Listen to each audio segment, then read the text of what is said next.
آج سنیے ان لوگوں کی کہانی جن کے دل ایمان سے روشن تھے مگر زندہ جلا دیے گئے، پھر بھی ان کے ایمان کو بجھایا نہ جا سکا۔ آواز حمد کے ساتھ وزڈم ورڈز پر آپ کا خیر مقدم ہے۔ ویڈیو آخر تک ضرور دیکھیے۔ ایک ظالم بادشاہ ایمان والوں کو ڈرانا چاہتا تھا۔ اس نے آگ کے گڑھے کھدوائے اور پھر یکا یک شعلے بھڑکنے لگے۔ پھر اعلان کیا، جو میرا مذہب اپنائے گا زندہ بچے گا، مگر جو اللہ پر ایمان لایا جلایا جائے گا۔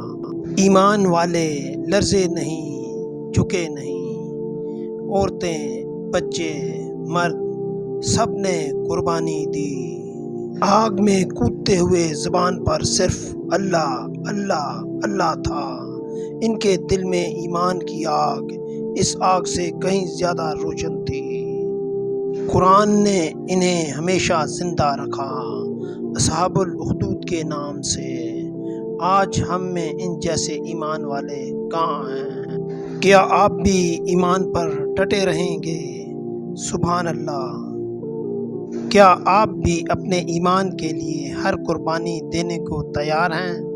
کمنٹ میں ضرور بتائیے اور اس ایمان افروز پیغام کو آگے شیئر ضرور کریں۔ وزڈم ورڈز پر اللہ کی حمد کا پیغام پھیلانے میں ہمارا ساتھ دیں۔ سبسکرائب اور لائک کرنا نہ بھولیے۔ شکریہ۔